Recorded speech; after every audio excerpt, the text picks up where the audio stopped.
let's go ahead and start with a banana pose. To do this, you'll come onto your back and move your hips to the right edge of the mat. And then for some reason, I don't know why this is confusing to some people and I can't see what you're doing. So I want to be just very clear. We keep our hips on the ground and then we move our legs pretty much as far as they'll go. You can cross an ankle if you want, that's up to you, but the legs both move over. Now we're moving them over, we're not doing this. Okay, so again, I saw this last night in a class. There was a woman there, no matter what I said and how many times I said it, she insisted on doing things like bending her knees and bringing her knees over and rolling onto her side. So that's not what we're doing here. And then the upper body portion looks like this. So you'll see I'm sort of scooting myself over. And at the end, we should have essentially what is like a crescent shape, a C shape, if you will. So notice my right hip, it's on the ground. Notice my legs, they are straight. Notice my arms, they are overhead. Okay, so again, I'm not sure why some people, they have a very difficult time following the verbal instructions. And even sometimes when I show them, I say, look what they're doing. Can you do that? They still have a hard time. I'm not exactly sure why. So I just want to try and really preempt any of you on the other end doing this incorrectly. Having people turn on their cameras is that's a call as an online yoga teacher. It's a tricky call to make because most people don't know how to set up their camera in a way that I can actually see them. And many people are practicing at home and they might be, in their pajamas, they might be half dressed, they might have a mess in their room. So when we started these classes at the beginning of the lockdown and the pandemic, I just made the kind of executive decision or the call, like I'm not going to require people to turn on their cameras. You're welcome to if you want, but like I said, the few times that people have done that, very often they don't know how to set it up where I can actually see what they're doing. So my solution or my approach was I'm just going to model the class. I don't usually, if you ever take class with me in person, which most of you haven't, but some of you have, Dylan has. If you're ever with me in person, I don't do the class with you. I very often don't do any of the postures. I might demonstrate how to get into one or two that are a little more confusing, but generally I am just verbally instructing you. Now, the fact of the matter is my classes are full of people who've done a lot of my classes. So somebody who's new can simply look around them and they probably will see someone doing the posture. And if they aren't good at following verbal cues, they can just see, oh, that's what it looks like, and they can do it that way. So again, it kind of takes the pressure off of me having to show everything. But I was also trained not to do that. I was trained not to demo the whole class. Instead, I was trained to walk around the room, observe what people are doing, speak to what I see happening in the room, maybe even help someone, adjust somebody, or give someone assistance. So it's just a kind of an approach to teaching. At that time, there really wasn't online teaching. That was not on the radar. There was no streaming or anything like that of yoga classes. So generally we didn't talk about that in training at all. So this is something that I've just had to find my way into it. Whether it's the best way or not, I don't know. I remember at the beginning of the pandemic, there were some teachers who were posting about how to teach an online class, and they would say, you have to spend 20 or 30 minutes with each student, telling them how to move their camera so that you will be able to see them. And, then as the teacher, you're sitting there at your screen staring at all these little cubes, and seeing what they're doing and trying to correct them. That was just, again, a decision that I made. I'm not going to do that. for better or for worse. I'm not saying my approach is the best way. It's just the way that I've learned to do it. But one of the downsides of that is, in a sense, I'm really trusting the person on the other end of the camera there, you. I'm trusting you to have some body awareness. I'm trusting you to be listening and paying attention. I'm trusting you to look at what I'm doing when you get confused and being able to sort of imitate what I'm doing. And then finally, at the beginning of this class, I asked, were there any questions? I'm trusting you to bring up any issues that arise for you, right? So is something unclear? Do you need a hand with something? Is there pain? Very, very important that you be willing to communicate that to me. Okay, so that's just worth repeating and worth mentioning, that there is a kind of mutual trust. You hopefully trust me to guide you, and then I trust that you will reach out if my guidance isn't adequate.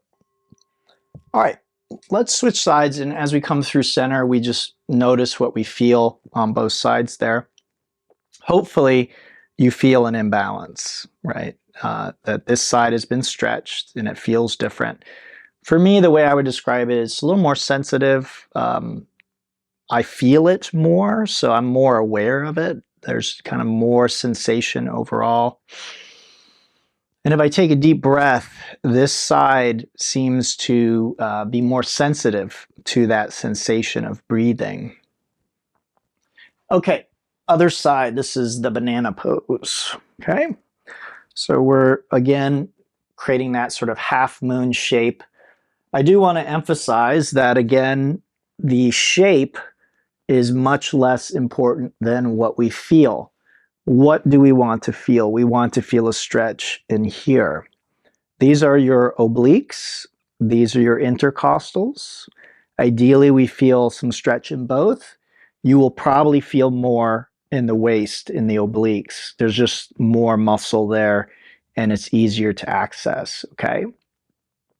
So as I think almost all of you, if not all of you, know from having taken class with me in the past, there are 3 things that I want you to check off in your own mind when doing a posture with me. So the first one is, the most important one is, do I feel safe doing this? Now, you might think safety is my job. Really, it's not. I may differ from a lot of yoga teachers in this respect, and I'm perfectly comfortable differing with them. Because if you think safety is my job, it makes you less vigilant as a student. And honestly, as a teacher, I have less information to keep you safe than you do, okay? So this is a very, very important point. When you abdicate your safety to the teacher or to your doctor or to anybody, you, in a sense, get lazy. And you say, well, doctor's got my back.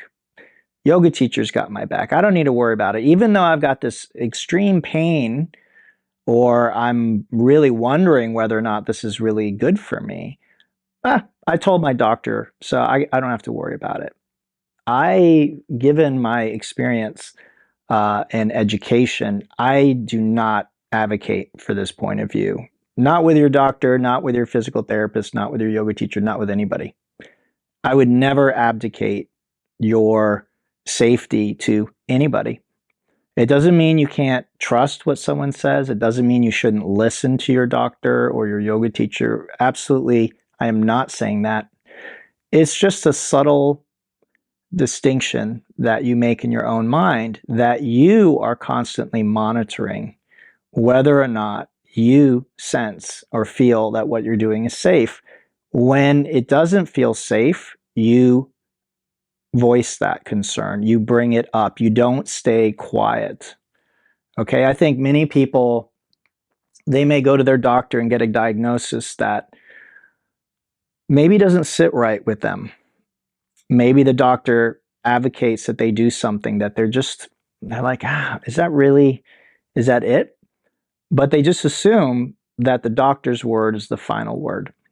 Okay? Having dated a surgeon for many, many, many years, I can't tell you enough how that is not true. And this is why people will get a second opinion or a third opinion or a fourth opinion. Some people will even shop around till they find a doctor who they feel sees eye to eye with them. Okay? Not necessarily that gives them the diagnosis that they want, but they sense that they're on the same page. Okay? And this is sort of what I'm advocating for. If you are on the same page with your doctor, then great. But what you might find is that we live in an age where there's a lot of information. So if you have a diagnosis of something, if you are sick with something, we live in a golden age of information. You can get online, you can even ask an AI, you can find out more information. And what many of us are afraid of doing is then going and talking to our doctor or our yoga teacher. Hey, I read this or I heard this. What do you think about that? And it can be very telling when we have that kind of engagement with our professionals, right? The people who are advising us. How do they respond? How do they react? Do they get defensive? Do they get angry? Do they brush you off? Or in the case of doctor, it might be they're not even available, that you can't even have that conversation with them. So I suspect this is all going to change in the future. I think in the future, we just won't have healthcare professionals that we can't have a discussion with, that we can't ask them questions. Again, with more and more information being out there, people are going to have questions. And I think that that's a good thing. This is, again, why I open the session with, does anyone have any questions? I want to know. Okay, let's unwind. We'll come onto the back. We're just going to relax for a moment.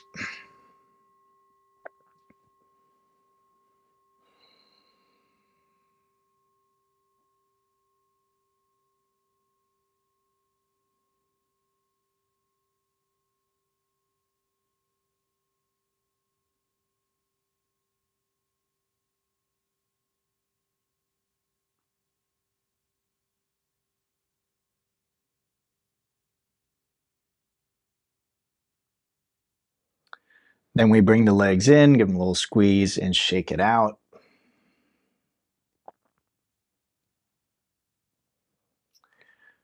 And then hinge up to seated.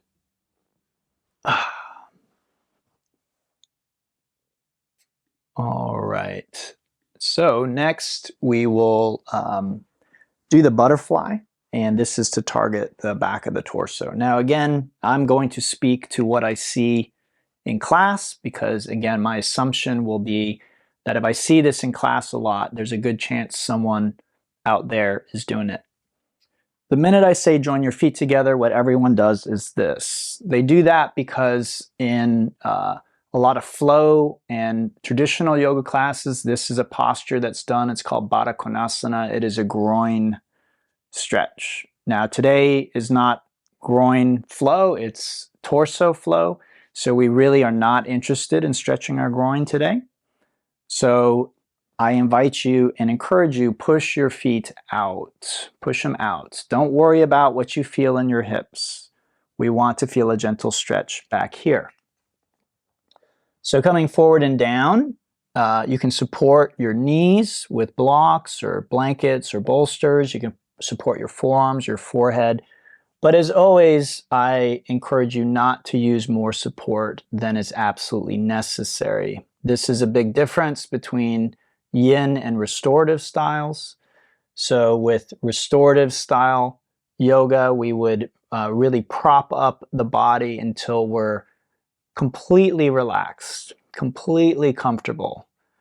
Imagine that you were like wrapped in a fluffy cloud. That would be sort of the restorative approach to most things, is just completely relaxed. And there's a reason for that.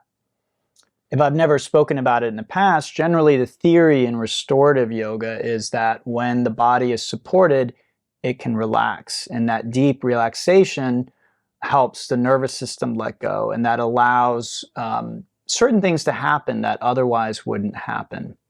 So again, I'm not advocating anybody pick one style over another. I'm not advocating that yin yoga is better than restorative yoga. It is just simply different. Okay? So we're doing yin yoga. That's what's been advertised on the tin. That's what I've been trained to do. That's what we're here to do.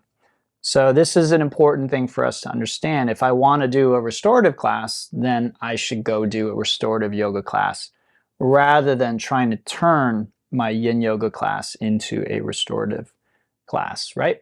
So key being, I want some stress to go into my back. I let the back round. I just let gravity take over. And again, if it's too much, that's when I use support. Okay? So that goes back to that first point, safety. So I'm wanting to review these today because I think it's been a minute since we sort of talked about them in depth. So safety is our first concern, our biggest concern. We don't want to do anything that you feel, right, is unsafe. Once you and I have a discussion about it, then I might change your mind. Who knows? But that's the important thing, is that in your mind, you aren't, again, abdicating what you believe or what you think. Again, when we talk with our doctor, we might be like, we might get cancer, and the doctor says you have to have chemotherapy. We might disagree. Right? We might have read about someone who cured their cancer without chemotherapy. So we want to say, you know what, doc, I don't want chemotherapy. But your doctor is an expert in their field. They've had thousands of hours of training. They have read literature that you might not have access to. So when you sit down with your doctor and you say, hey, you know what, doc, I don't want chemotherapy. I don't feel like it's right for me. She might tell you something that changes your mind, changes the way you feel. So before your conversation, you felt, absolutely not. I'm not doing chemotherapy. That's not right for me. And then you talk with your doctor, and she maybe assuages some of your concerns and maybe gives you more information than you had access to, or perhaps debunks information. Again, we live in an age of a lot of information, but not all of it is accurate. Not all of it is based on science, and that's okay. Not everything I teach is based on science.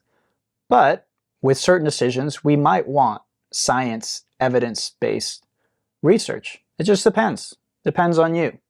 I draw from two sources primarily, the sort of scientific research that's being currently done, but I also draw on traditions that have thousands of years of what we call anecdotal evidence, right?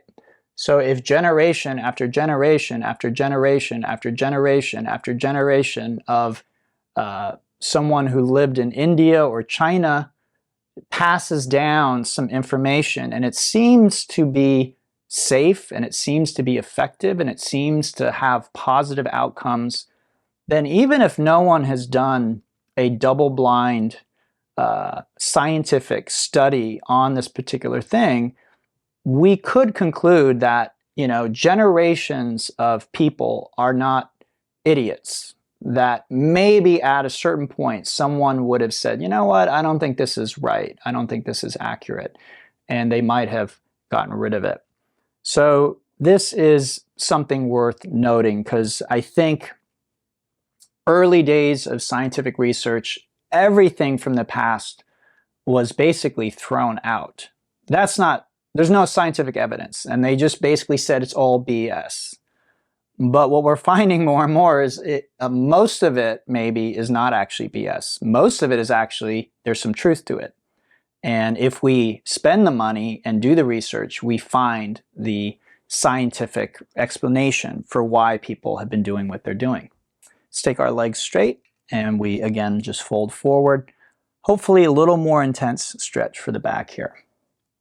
So worth noting, related to this, is most drug companies and researchers actually take herbal and traditional remedies to try and create something in the lab that mimics what a herbal remedy does. All right, so again, if you're thinking, oh, this Chinese herbal remedy, that's just total BS. That's superstition. Well, if it was, then why would drug companies spend money and time researching what compound in that herb is helping people and then turn it into something they can make in the lab, patent it, and then sell it for many, many times the amount? Now, I'm not saying there's no distinction between the herb and the drug. The drug will be probably many, many, many times more powerful, and as a result, also many, many times more dangerous. So a lot of herbs and supplements, they're not regulated because most of them are considered essentially safe. Again, people have been taking these for thousands of years, and they report, hey, this helped with my sleeplessness, this helped with my anxiety, this helped with my kidney disease, whatever it might be.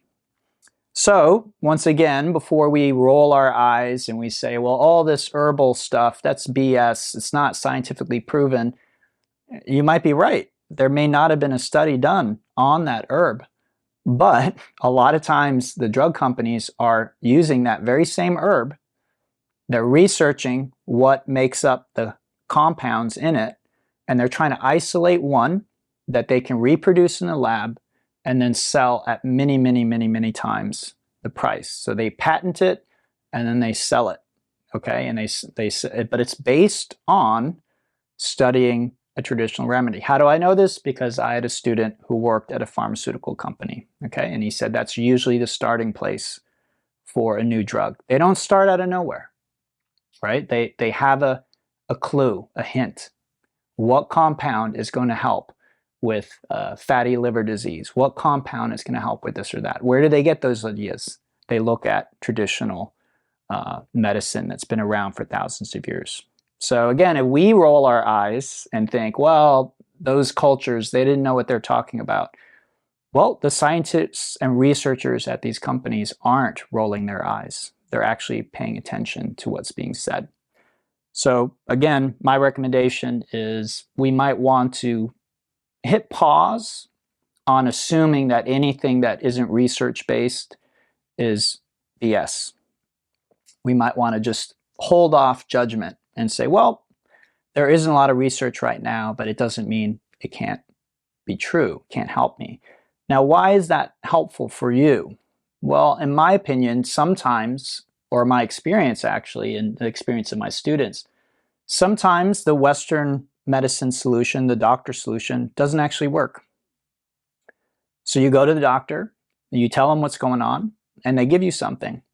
They say, this will help. You listen, you try it, and it doesn't. Again, I've heard countless stories like this. It doesn't help for whatever reason. And you go back to the doctor, say it's not helping. They might give you something else. It also doesn't help. Or they might say, you know what, we don't have anything else. That should have done it. That should have helped. And you're like, well, I'm still in pain, or I still have the problem. So this is where, quote unquote, alternative medicine, alternate medicine, traditional medicine, whatever you want to call it, this is where these traditions can actually help us, because these traditions have a different viewpoint, what we can call a holistic viewpoint. Western medicine tends to have a very narrow, mechanistic viewpoint. So Western medicine tends to see the body as responding to two types of intervention: mechanical and chemical. Mechanical is surgery. Your part is broken, let's replace it, or let's fix it, right? We're going to go in and we're going to manipulate it with our hands or our tools. So that's surgery. The other is chemical, drugs. So, oh, you have a chemical imbalance in your brain, that's why you're depressed. We're going to send some neurotransmitters in there. We're going to change your chemistry, and that's going to cure your problem, right? So these are the two solutions that Western medicine advocates for right now. It's beginning to change, but it's changing slowly. But in traditional methods, there's many, many more ways to approach the problem, okay? All right, let's go ahead and come on out of that. And we'll rebound again for a few moments.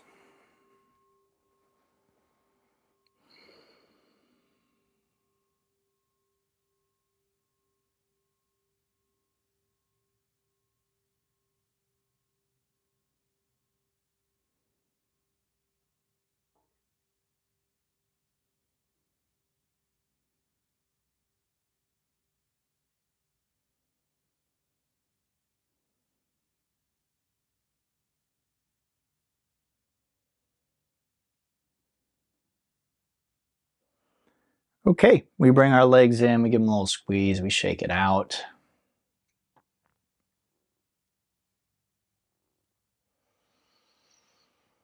And then hinge on up to seated. Okay, so up to this point, we've done some pretty easy things. This might be a little more challenging, so just FYI, if you find this next one a little more difficult, you're not alone with that. This is called half dragonfly. So when we have our legs wide like this is a dragonfly. Half means we're going to do it asymmetrically. So folding over the left leg, I'm not sure how I'm coming across on your screen, but it might look like I'm folding over my right leg. This is my left leg, okay? And I'm folding over it, and what I want to feel is a stretch here. So if you feel it like this, then just stay there. If you don't, you can roll or stack your right shoulder over your left like so, okay? I'm actually feeling it here today, so I think I'm just going to stay like this. I usually have to roll my shoulder back, but for whatever reason, I'm actually feeling it, so I'm just going to stay right here. A little easier to talk with you this way. Okay, so you might feel stretch in here as well, and that's to be expected, but that is just not the stretch that we're interested in. We're really interested in this stretch here. So again, this is where quote-unquote alternative or alternate or complementary, I think some people are liking that word these days, complementary medicine. The advantage you have with traditional or complementary or alternative medicine is thousands of years of research. Now, I use that word research loosely because, again, for a scientist, they would not consider that research. But even anecdotal evidence can be considered evidence. So again, one generation of, say, I don't know, Chinese farmers using an herb and finding success with it and saying, oh yes, it works. Again, we could say, oh, it's just placebo, or you know, it's superstition, whatever. Sure, we can say that, but maybe it's not that, right? Maybe we could give them a different herb or remedy and it doesn't have the same effect. So we can take that generation of farmers saying, oh yes, this herb works for this, and then they pass it down to the next generation. The next generation says, oh yes, it seems to work. And then the next generation says, oh yes, this is awesome. And generation after generation for thousands of years. The interesting thing about scientific research is we don't have that. If you look at scientific studies, they often will last weeks, months, and sometimes years. Very rarely decades, and almost never, I think, generations. Meaning looking at generations of people. Because one of the things that can happen is one person could take a compound, maybe it actually helps them, but maybe it actually messes up their offspring, their children. We've had instances of this happening with compounds and things that have been advocated for in science, right? They do a 12-week study and they show that women that take this, it helps with XYZ. And then actually when those women have children, the children seem to have a higher instance of a certain birth defect or something like that. And then eventually they figure out, they put two and two together and they figure out, oh, it was this compound that's not actually safe for pregnant women, or it's not actually safe for women in general. These are the kind of whoops moments that we maybe in our culture don't hear enough about. They're out there though. So if you're interested, you can do the research. I'm not making this up. So this is kind of the downside somewhat of the system we have. Our system tends to consider the double-blind, large-scale study the gold standard. If I get over 1,000 people together, I don't tell them which group they're in. We have the placebo group, we have the control group, and we have the active group. and then I run that for however many weeks and I can show statistical significance, that's considered gold. Okay, let's do it. Let's get FDA approval. Let's get everyone on this new drug or having this new surgery or whatever it is. But again, we're not really looking at a lifetime. We're not looking at long-term outcomes. We're not looking at how that might affect the next generation. So, which is better? Tradition, thousands of years of anecdotal evidence, or science, which is a very small window of this more rigorous scientific testing? Which one should we trust? Which one is better for us? Let's switch sides. As far as I'm concerned, that's the wrong question, because we're not forced to choose. Okay? The wonderful thing about being a modern person is we have modern medicine, which is very powerful. We have modern science, which is very powerful. I am not denying that power one bit. What I am saying is, again, we have to understand the shortcomings of that, because there are shortcomings. And the reason I tell you guys about this, because you may already know all this. You might be like rolling your eyes like, oh, duh, Doug. I didn't know this. Okay? So a lot of how I teach is actually educating my younger self, you might say. The younger Doug who was naive, stupid, whatever, however you want to think about it. So I just assume that if I was that naive or stupid or ignorant, then someone else might be. Okay? I don't actually think I was naive or stupid. I just kind of believed what was in the air, what I had been told, right? The kind of impression that I get growing up in the West was we're the most advanced, civilized, intelligent society that's ever existed on the planet. So whatever we believe must be true, right? It's the cutting edge of truth and, what's out there. But as I've gotten a little older, I find that narrative doesn't really hold up, doesn't really hold water. So the beautiful thing is we don't have to choose. We have cutting edge modern science and medicine that we can look at the research.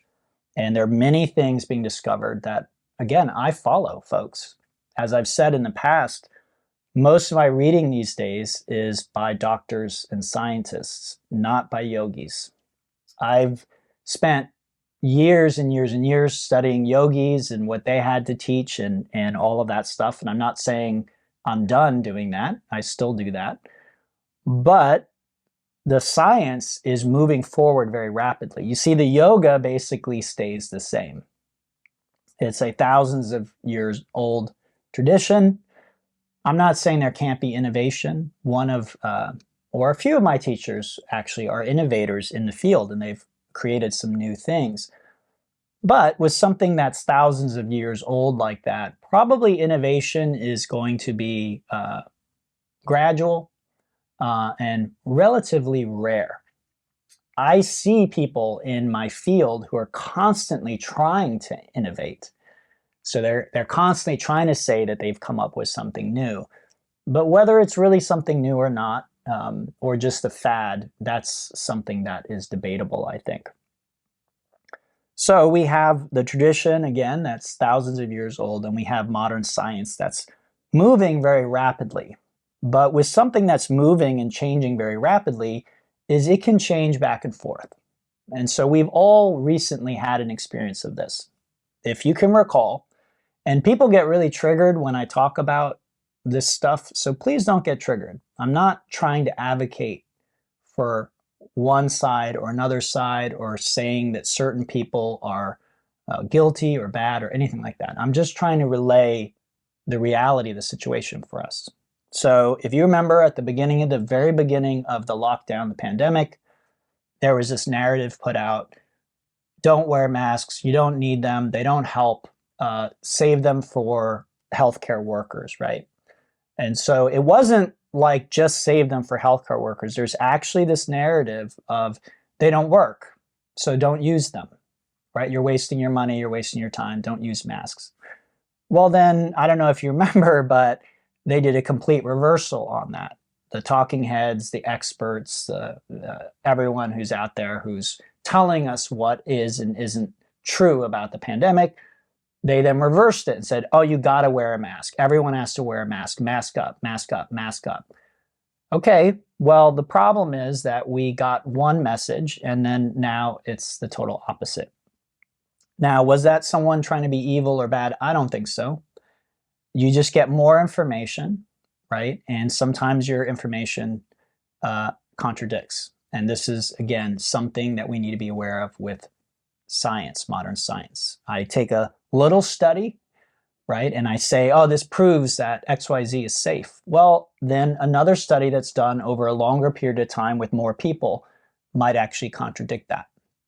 So when we say, and I say this a lot, we need to take when someone says, oh, science proves this or that, we need to always kind of hit pause and say, okay, for now, or with the evidence we have, that could change. And it does change. It's not a rare thing for scientific opinion to change over time, given more information and more research. So the way science works is it's not stuck. It's constantly evolving and changing. What was seen as good and safe and appropriate at one point in time, it can be the exact opposite at a later point in time with more research and more evidence, okay? All right, so we just lay back, take it easy for a moment. I should have mentioned that we do want blocks for today. So grab your blocks. Hopefully you have 2 yoga blocks. If you don't, I do recommend investing in it because they are very, very useful. They don't have to be expensive, okay? If you don't have blocks, grab maybe some books or maybe square-shaped pillows. I don't know what you have at home.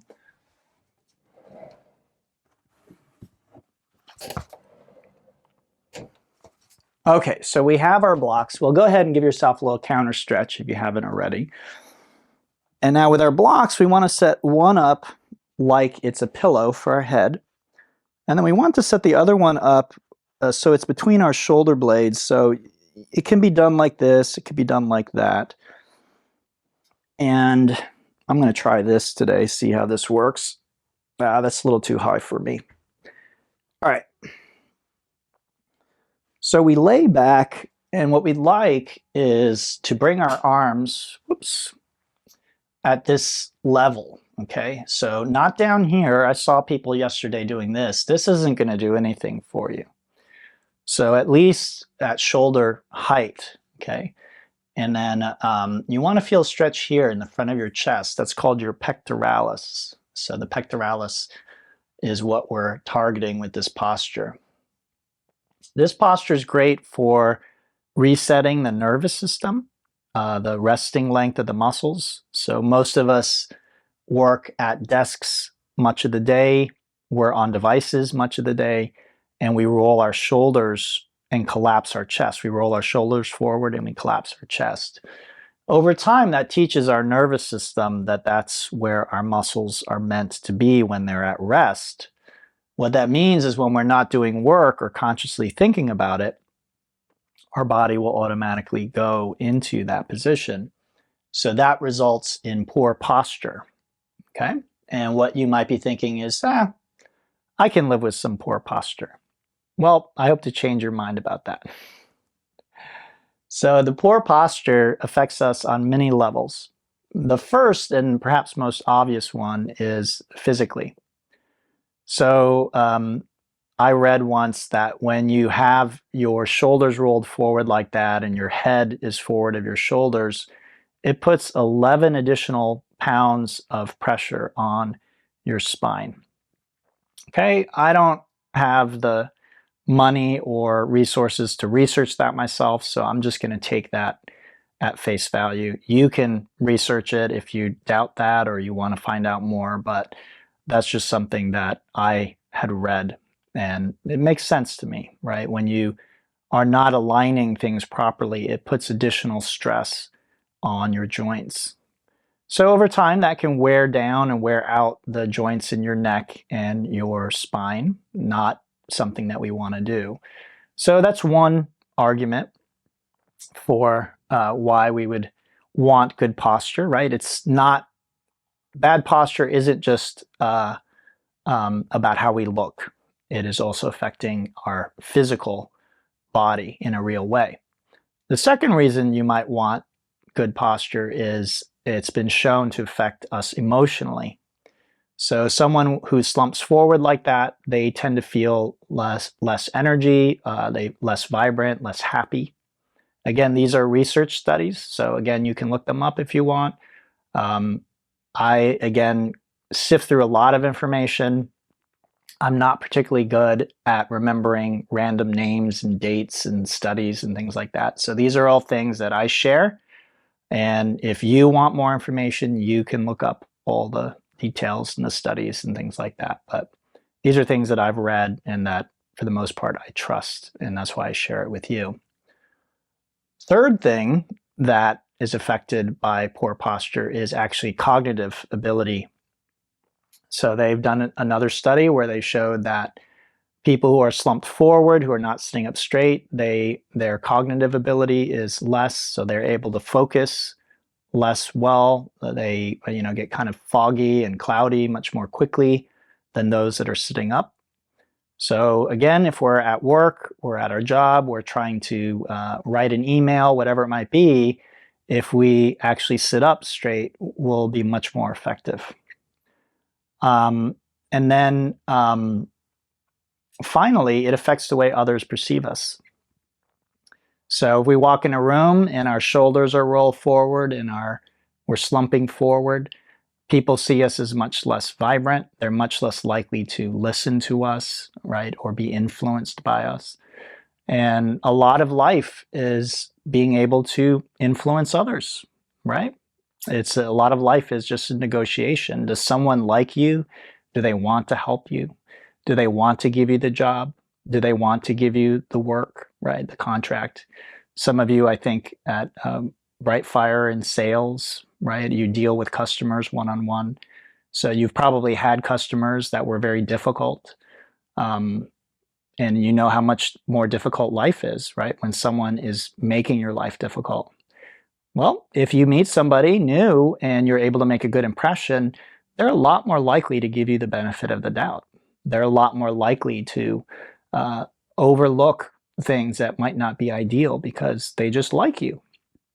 And so I'm not saying that good posture is the final word on that, but it is a factor. So if you read about charisma and persuasion and things like this, posture and body language is something that is always covered. It's always mentioned. I've never seen anyone who talks about charisma or influence and doesn't mention posture and body language. Okay, let's come on out of this. Take your time. So we don't do that one very often, but I think it's a very important posture, actually, for the reason that I mentioned. And it shows up in this sequence because, again, we're focused on the torso here.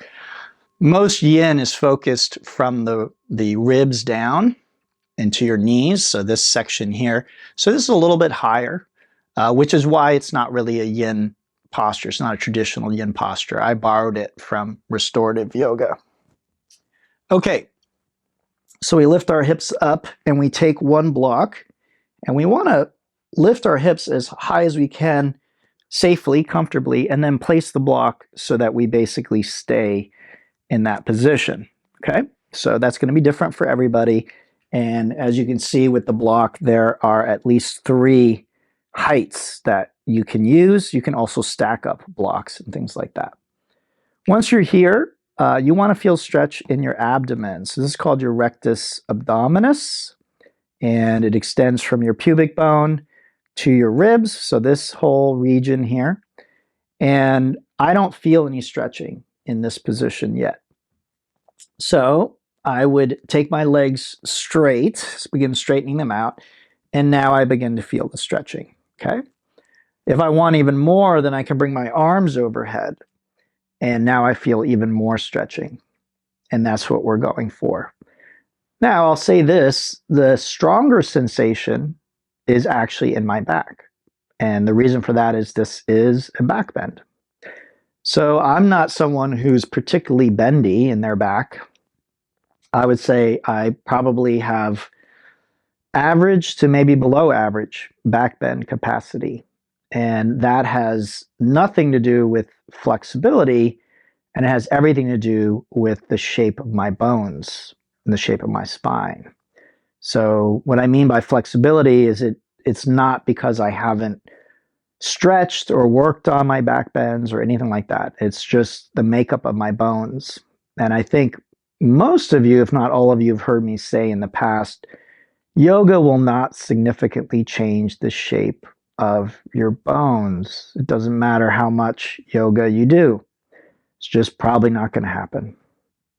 Okay, so again, we have research, we have evidence, we have stories, we have anecdotes, we have scientific evidence. Yoga, stretching does not really significantly change the shape of your bones, so we shouldn't expect it. I mention this because there are actually myths in yoga. I've come across teachers who erroneously believe that with enough practice, they can change anything. And what I find is people who follow this advice usually end up with injuries sooner or later. Yes, they might be able to change things and they're able to do something they weren't able to do. And for a little while, it reaffirms their belief that if they just push hard enough and do enough, long enough, then they can change anything. And yet, what we find if we check in with them again later, you know, the thing about modern science is it's like a snapshot of someone's life. It's very rare that we get a study that follows someone over the lifetime and even generational. So snapshot can be useful. Okay, if I talk to someone the day after they're finally able to do XYZ yoga pose, you know, by pushing and pushing and spending hours trying to change their body. But then I check in with them in their 40s, their 50s, their 60s, and we find out that the very joint that they were pushing is now dysfunctional and needs to be replaced or repaired. Then that might give us a different picture, right? What seemed like success in my 20s and 30s, I finally can do this pose, now might, in hindsight, look like too much, pushing too hard, doing too much, okay? And I hope you all know that is not something I advocate for. I advocate for many things like allowing yourself to go to your edge, slightly moving beyond what is comfortable. But what we find is the body yields without abuse. So what many people will do, I don't want to say many people, what some people will do in yoga is they will actually use the idea of progress as a kind of an opportunity to practice a sort of self-flagellation. They actually are punishing and damaging their body by trying to push the body beyond what it can do. And the underlying belief, psychological belief behind this is I'm not good enough as I am. Okay, so this is a very common problem, having helped people with the psychological part of yoga. It's more common than it's not. So many of us are raised in a way and we grow up in a way, and our education system leaves us feeling like we're not good enough as we are, that we need to achieve something or do something or prove our value to others and to the world. Hopefully one day we figure out how to raise children and create a society where people don't end up with this. But today it's more common than not. So most people are walking around with what's called a deficiency story.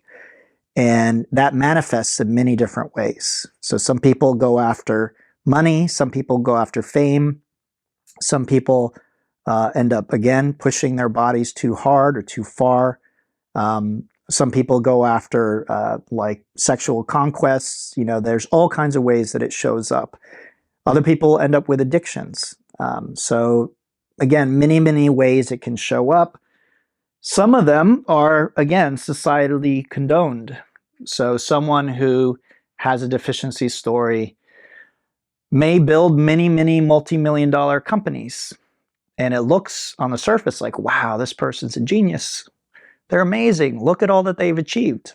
But what we don't see underneath is a small wounded child who's constantly trying to prove to the world that they deserve love. So again, things on the surface aren't always what they seem to be. All right, let's bring our legs in. We'll give them a little squeeze, shake it out. Now, I'm in no way saying that's always the case. Okay, so please don't take what I'm saying and apply it across the board. There's always exceptions, and I'm not even saying that that's the rule. I'm just saying that sometimes this is the case. All right, everyone, so it's your call. You can relax here for the next few minutes if you'd like, or because we rest between the postures, you can choose to continue with your day. Want to thank you all for joining. Again, if there are any questions, please reach out. It could be about postures, but it could also be about something I said if you have a question about something I mentioned. I hope you all have a lovely weekend, and I hope to see you on Monday for the flow class that's at 12:30 Eastern. Thanks again.